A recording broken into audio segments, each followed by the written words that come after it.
All right, it's the last episode of January, so let's bring out the big guns. We're still talking about goals, big picture stuff, putting it all together. So what better episode than now to bring out the Wheel of Life?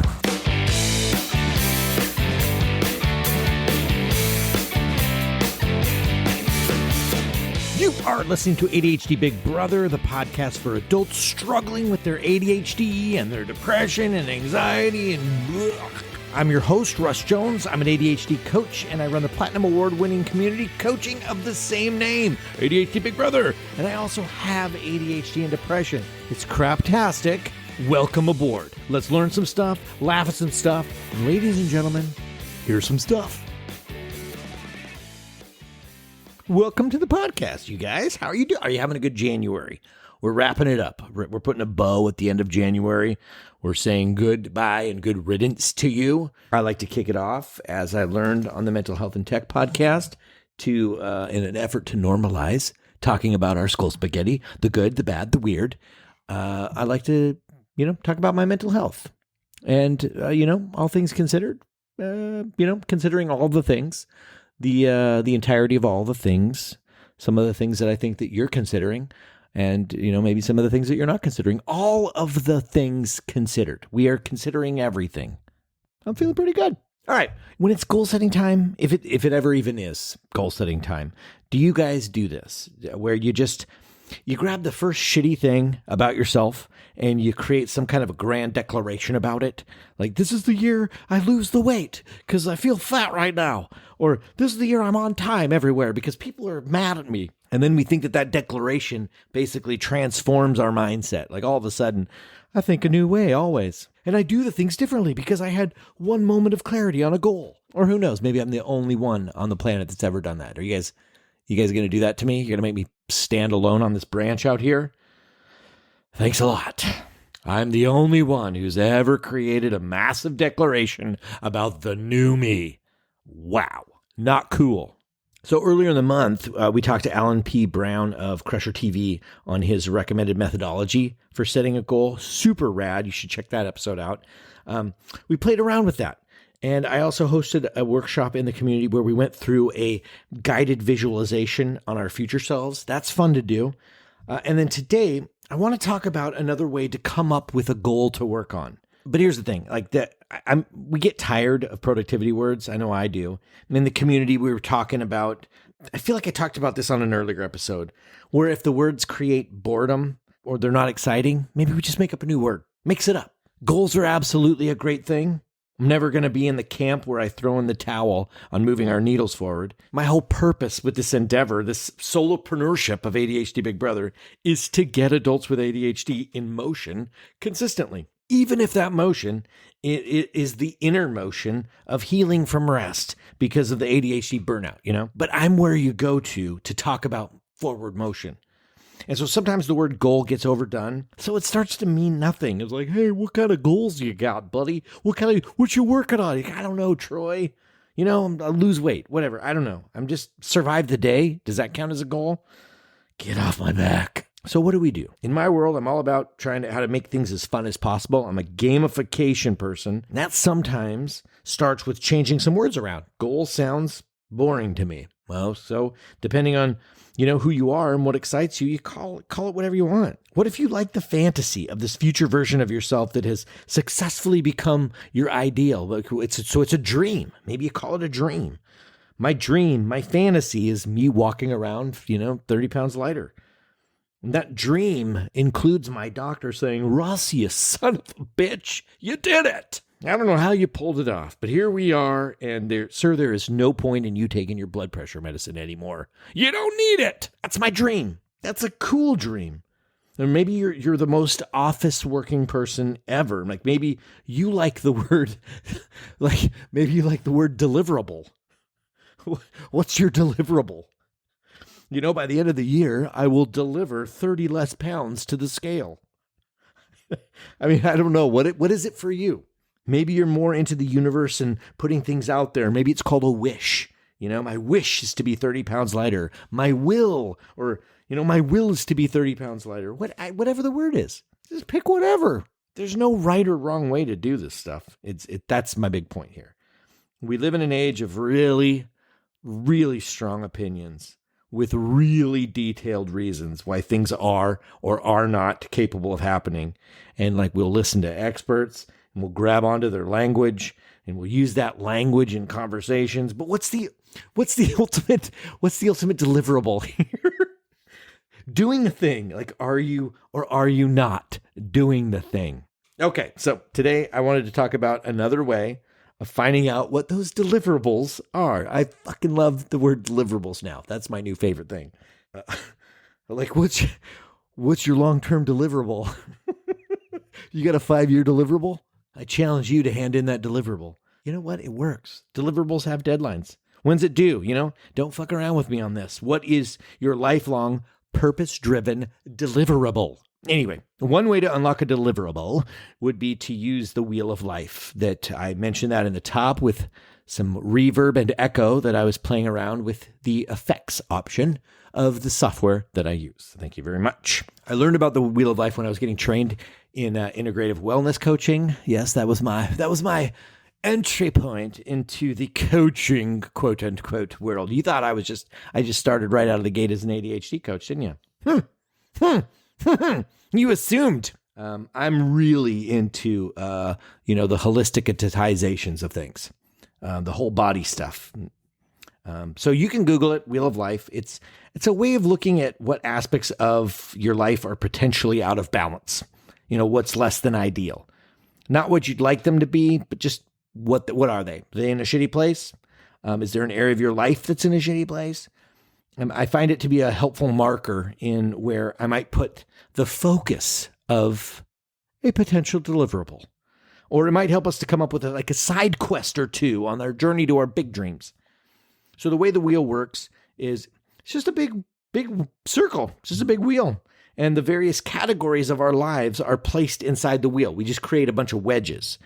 They can be different for everybody. You Google it, you'll get a million different versions of it. I use 8 pie wedges. And they are health, friends, love, career, family, spirituality, leisure, and money. Maybe you have one for recreation. It's leisure for me. Or maybe you have one for community or physical environment, home stuff. It's whatever it is. You could have 1,000 wedges. What are the areas you think that make a well-balanced life for you? And what you do is you rate them on a scale of 1 to 10. How satisfied are you in that area of your life? It's a fun exercise to me in getting an idea of a goal that I might create for those areas that maybe seem out of balance. And it's cool to look at it as a full snapshot visual. You get to see all parts of your life. So for instance, right now, my lowest 4 wedges are spirituality, leisure, money, and health. Somebody needs to get their ass on a meditation cushion and make time to be around some trees. And I might want to look at some ways to increase my money and better my health. Sometimes doing a Wheel of Life, it'll open up creative new ways of looking at where we are at in our lives and where we might consider focusing some energy. Some of our life energy. Some of those rays of energetic energy that from within amongst our innards. Create a deliverable. For me, this is just a good exercise in self-assessment of current conditions, right?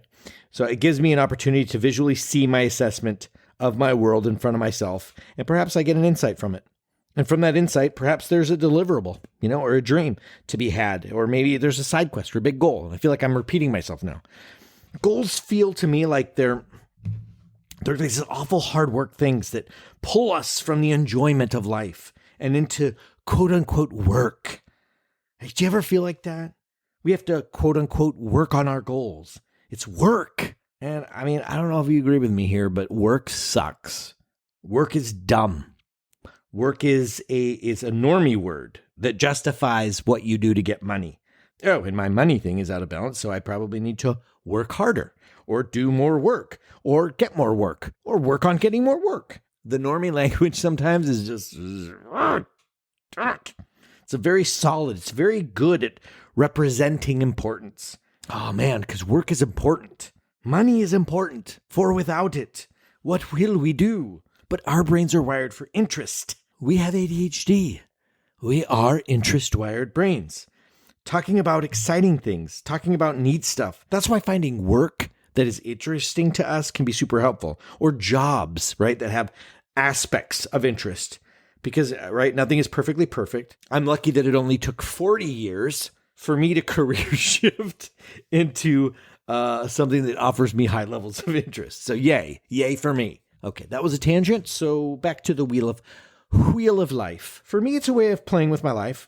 What does my life look like on a creative wheel? And I color it in, nice and fun, get a view of things, maybe get my insights. One thing I noticed about myself that I wouldn't have created a large, long-term deliverable for is my spirituality. I used to be a pretty consistent meditator, ass on the cushion, all formal-like, and everything always seemed better to me when I had my meditation practice going. So this gave me an opportunity, this wheel of life exercise, to see where I'm at. And then the questions that I could ask myself would be like, okay, well, what can I do to increase my satisfaction in that area of life? It's a pretty easy prompt. Quick solution comes to mind, right? Meditate every day. Okay, that's something that I can put in the books as a goal. We did this exercise in the community, and one of the things that we noticed is that it's a process that we can create a large amount of stuff to do and change. Like, God forbid we find out that we're dissatisfied in every wedge of our lives, and then we can spit out all kinds of things to fix or solve. The fascinating thing that we experienced was that we uncovered all of this inside of a 5-minute timer. We did a 10-minute timer initially to assess our wheel of life. And then we looked at our wheel of life. We set that timer for 5 minutes. We asked ourselves, okay, what could we do to move our needle forward in that area of our lives? So if our health was at a 2, what would it look like if it was at a 7? What would need to happen? What would that look like? Or as an experiment, like, what would it have to be for us to label it a 3 or a 4? Just a little bit better, just a tiny increment. And that part was done inside of a 5-minute timer. We were able to come up with exactly what things we would look like if they were improved for all of our wedges. That is no time at all. One thing that I'd really love to point out is with this stuff is that when you do the work, it's normal to feel overwhelmed by the results. Like, holy shit, I'm dissatisfied with everything. Or, oh my God, there's so many things that I came up with to fix. It's all too much. And then all the gears break down and we run from the progress because it's all just too much, so we don't do anything. I don't know if overwhelm is the enemy. I think overwhelm is a thing that's going to happen. And part of the reason I created the community is so that we have a comfortable, safe, dare I say, fun place to experience those feelings of overwhelm, talk about it, and work through them together. Sometimes all it takes is someone encouraging us, someone to body double the experience with, or someone to help us keep accountable. And that's what we do in the ADHD Big Brother community. We're fraught with that. We're fraught with that? Wrought with that? Fraught? We have a lot of that. We have a whole bunch loads, a couple of bushels of that. And if you want to experience it, here's my big advertisement for you. We're open for business. The promotion that we did in December was super successful. So I'm deciding to just keep it going for right now. I'll pull it whenever. I don't put timelines on it, but it's there for now. So if you just want to taste the community, you can get it for 10 days for $10. You can come hang out with us, download all the resources, watch all the event replays of all the workshops that we've done, experience what award-winning ADHD support looks like in a community. And then the best part is you're done. It doesn't auto-sign you up. You don't have to worry about that like, oh, you're all of a sudden charged full price for the community. After 10 days, you booted. You're gone, sucker. But I bet you anything you're probably going to want to stay. That's how amazing it is. So that concludes January. January was all about the big stuff. So if you guys have any questions or comments or concerns about anything of the big goal setting stuff, putting together your big deliverable, feel free to reach out, connect with me. If I can help you, I will. That's how I roll. And then as we move into February, we're going to be talking about routinerizing. So stay tuned for that. And that's it. Hope you got a lot out of this, or a little bit. Hope you got a nugget. Hope there's a nugget that you got out of this. And with that, I hope you guys have a fantastic week. And I shall talk to you later.